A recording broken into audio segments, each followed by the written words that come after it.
Hey guys, this is Ernesto and welcome back to yet another video. I hope you guys are having a fantastic day. I'm having a wonderful day. So before I begin this video, I want to give a big shout out to Chad for pulling me out of my cave because I've been just chilling. I haven't really been inspired to do much, but he pulled me out to come out to do a collab with him out in Henderson, North Carolina. So on today's video, what I want to talk about is the 3 looks and the 3 different lighting setups that I did for this particular photo shoot. So the first look consisted of a yellow dress and a red background, which from a complementary perspective, those colors go well. For the lighting, what we decided to do here was just use all natural light. It was significantly hot out there, so shout out to Shannon for hanging in there in the heat because it was quite hot.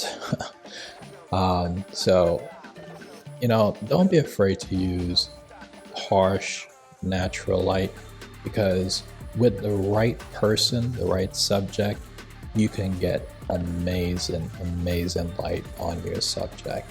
And with Shannon's skin tone and the direct lighting, those 2 things complemented each other very nicely. So not every single subject you could do this with, but if you find the right subject and they don't have a lot of texture on their skin, this type of lighting would be perfect for them.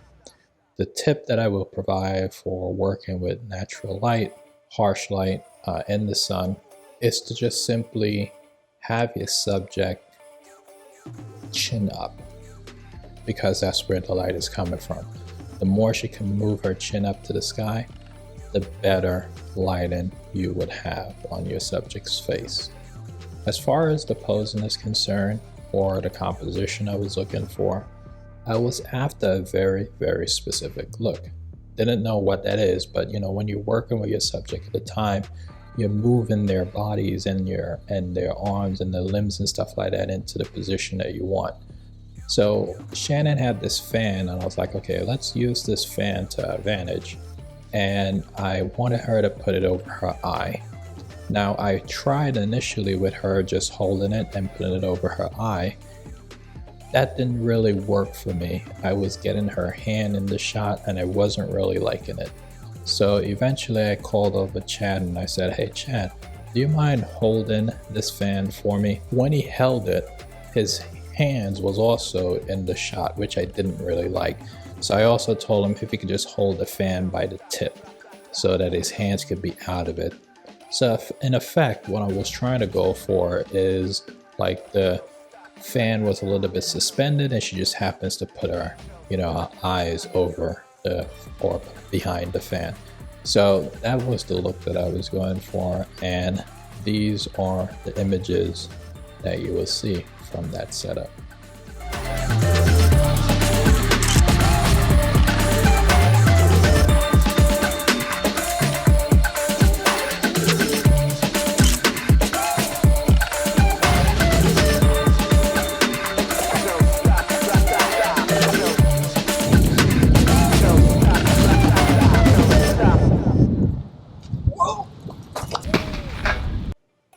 So yes, that did really happen. And as that was happening in real time in my head, I was like, it was at this moment when this guy effed up. So in any case, what was happening here is that from that last sunny scene that you guys just saw from that last setup, we literally just turned around in this alleyway. We didn't really move at all, really. The red wall is directly behind me to the right, on that wall to the right. So we really didn't move from this alleyway. So the reason I moved or turned around is I saw these 2 trees at the end of the corridor and I thought they would complement each other very nicely if the subject was in the middle of the frame. And that's essentially what I did. I then incorporated the light, which I was being lazy because I knew it was going to rain. I didn't know if it was going to rain lightly or heavily, but little did I know it poured. It literally poured down heavy rain, but I was trying to be very lazy and not bring out my regular light stand. So I used these flimsy light stand, and I basically put a sandbag on there. So I was trying to be responsible, put a sandbag on there to see if it could hold it, but it did not. As you guys clearly saw, it went down. So that was the only light that I had on this particular setup, and I was darkening my exposure in the background so that I could get those dramatic clouds in the background. And all I did was just simply add in the light for fill, essentially filling in those shadows on my subject, and these are the resultant image.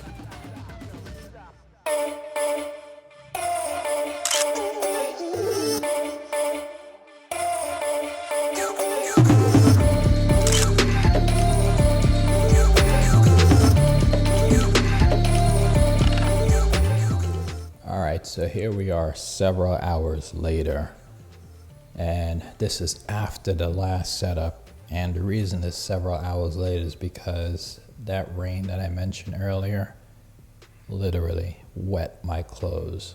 I shouldn't say wet, but soak my clothes completely. And we had to just hold up at Chad's house. So shout out to Chad for his hospitality, because he allowed me to dry my clothes in his dryer, and he literally let me wear the clothes off of his back. So shout out to you, Chad. I appreciate that. And that got us right to get to this setup. Now, this was the reason we came out here, to basically shoot this specific look against this blue wall. Now, at the time of this shoot, obviously, as you guys could see, it's getting dark. So we had to just change up the game plan. So what I decided to do here was do like a 3-light setup. Now, it didn't originally start out as a 3-light setup. It started out initially with just a single light. Chad wanted to use his umbrella that he had there that you see to the left. And then I added in the beauty dish that you see to the right. And then there's a light directly behind the subject there. You could see it slightly over the beauty dish. That was another light that I wanted to add. And the reason I wanted to add that other light was so that the background don't appear to be so dark. So there's some sort of interest back there.